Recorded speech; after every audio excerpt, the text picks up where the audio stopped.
Assalamualaikum warahmatullahi wabarakatuh.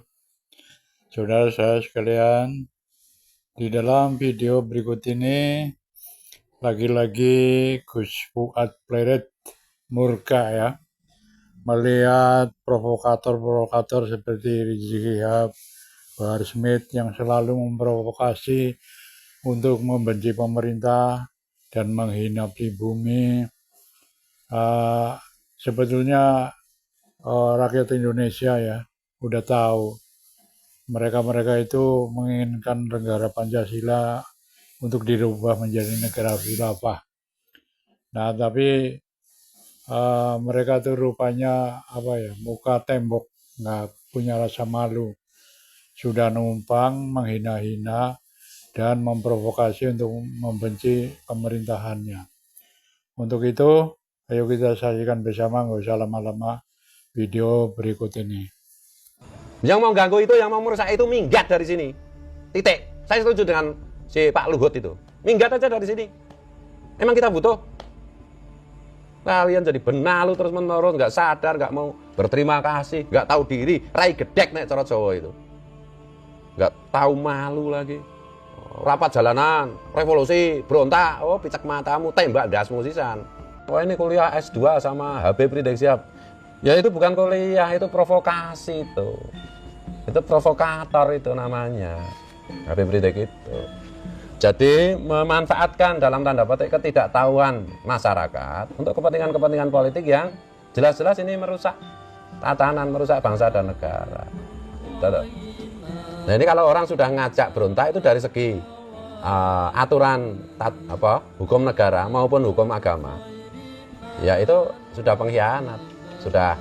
Sudah wajib nih Pak Kapolri menangkap Habib Rizik Syihab ini. Kalau dibiarkan nanti kasihan orang-orang yang tidak paham, orang-orang yang anggota masyarakat yang literaturnya terbatas, terprovokasi, terhasut, ya bisa rusak nanti. Bisa muncul akibat-akibat yang tidak terduga. Meskipun saya itu kalau boleh optimis juga, provokasi Habib Rizik Syihab itu nggak laku sekarang. Loh, kemarin juga dia dan DKK bikin reuni 212 juga nggak ada yang datang. Ya kemarin itu didengar orang kan karena orang mayoritas masyarakat berprasangka bahwa mereka para Habib itu keturunan Nabi Muhammad SAW. Nah sekarang kan sudah ketahuan bahwa mereka bukan keturunan Nabi Muhammad SAW. Maka nggak ada yang nurut lagi. Yang nurut yang kelompok-kelompok fanatik itu yang sedikit sekali itu 1% lah paling. Yang oleh teman-teman disebut budak para Habib itu, ya kan?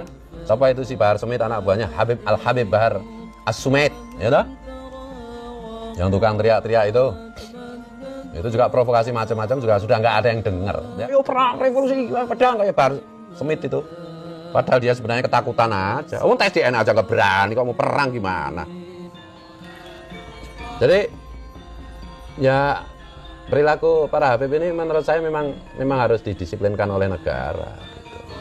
Yang satu kasar-kasar gitu kayak Habib Rizik, kayak Habib Bahar gitu, berontak terus menghasut masyarakat, warga negara untuk membenci pemerintah. Yang satu lembut halus, NKRI harga mati, tapi tidak pernah berani bilang Bhinneka Tunggal Ika, Pancasila harga mati, sambil memalsu kuburan, sambil memalsu sejarah. Diponegoro jadi Habib, Wali Songo jadi Habib, apa-apaan itu kacau balau. Jadi menurut saya sudah saatnya pemerintah itu bersikap tegas, keras. Percayalah, bangsa Nusantara, ras-ras selain ras Yaman itu mendukung pemerintah, bersikap tegas terhadap kelompok itu. Nah ini di Indonesia mau bikin rusak ini. Jadi menurut saya pemerintah itu nggak bisa main-main lah. Saya kan udah teriak-teriak ini, udah capek, udah 3 tahun lebih. Mereka terus-menerus, kelompok itu terus-menerus dalam tanda petik itu memusuhi Pancasila loh, Bung. Melipir atau blujur, terang-terangan atau tidak terang-terangan. Mereka itu memusuhi Pancasila kok. Mereka itu menganggap Pancasila itu bukan final kok. Ya NKRI harga mati, tapi kan bisa NKRI bersyariah, NKRI khilafah, NKRI apa. Dan juga yang ganas-ganas dari kelompok Salafi Wahabi kayak Bahasa Lama itu kan juga imigran Yaman juga. Nah pemerintah itu harus bersikap tegas. Harus bersikap tegas. Kapan lagi ini ganggu terus masalahnya sepanjang sejarah. dari segi hukum nasional maupun hukum negara maupun hukum agama Islam yang saya anut. Itu nggak benar ngajari rakyat untuk membenci pemimpinnya, itu nggak benar. Itu bugot itu. Bugot itu hukumannya mati loh. Hukum pancung loh. Menurut hukum Islam klasik. Iya, bahwa semua pemerintah juga ada kekeliruan, ada kekurangan. Ya iya, jelas. Bahwa pemerintah yang berkuasa belum tentu itu adalah pilihan kita. Ya kalau sudah berkuasa, sudah ditetapkan secara demokratis, kita sudah memilih one man, one food. Ya gimana lagi, kita harus terima, harus sami'na wa ta'na. Sepanjang pemerintah tidak melarang kita untuk sholat 5 waktu, kan gitu aja. Kita dukung yang baik-baik, tapi jangan suruh, ayo berontak, ayo revolusi. Apa itu? Memanfaatkan ketidaktahuan masyarakat bawah untuk kalian jadikan gedibal, untuk kalian jadikan apa kuwi jenenge? Korban apa? Martir. Jangan tanamkan kebencian di hati masyarakat kepada pemerintah yang sedang bertugas, pemerintah yang terpilih secara demokratis. Nah, ini kan soal kalah kontestasi politik aja ini. Ya aturan dibikin bersama. Nah kalau ada masalah ya dibawa ke ranah hukum, ke jalur yang benar, formal, jangan begitu turun ke jalan. Rapat jalanan, revolusi, berontak, oh picek matamu, tembak dasmu sisan. Negara ini siapa ini? Atau rusak ngono iki. Kalian itu baru 3-4 generasi datang ke sini, itu pun dalam rangka menjajah, ikut menjajah bangsa ini. Karena belas kasihan Kiai Wahab Hasbullah saja kan. Kalian itu tidak dideportasi oleh Bung Karno. Kalian jangan bawa-bawa Islam sontoloyo seperti ini di Indonesia. Bangsa Nusantara itu lebih paham mengenai Islam, lebih paham mengenai negaranya. Kalian jangan sok, kata Gus Yahya Ketum PBNU dulu. Jangan sok di sini itu. Kalian tuh tamu jadi makmum, dan macam-macam. Boro-boro berterima kasih, malah bikin gara-gara terus-menerus. Enggak usah menghina leluhur bangsa Nusantara. Leluhur bangsa Nusantara jelas jaya, punya Sriwijaya, punya Majapahit, punya Demak, punya Mataram, punya Cirebon, punya Ternate, punya Tidore, punya Papua, punya Samudra Pasai. Kalian punya apa, leluhur kalian punya apa? Enggak punya apa-apa kecuali cuma nebeng, nempel. Kalau udah menyangkut bangsa dan negara, saya ngamuk saya. Ya karena cara saya menjaga agama saya itu adalah menjaga bangsa dan negara saya. Kalau bangsa dan negara saya rusak, agama saya juga rusak.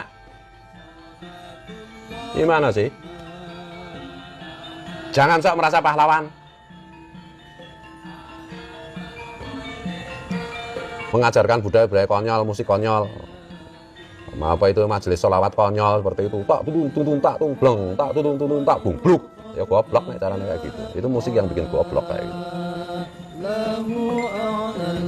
Meledek-ledek tradisi Nusantara yang jauh lebih canggih, lebih hebat.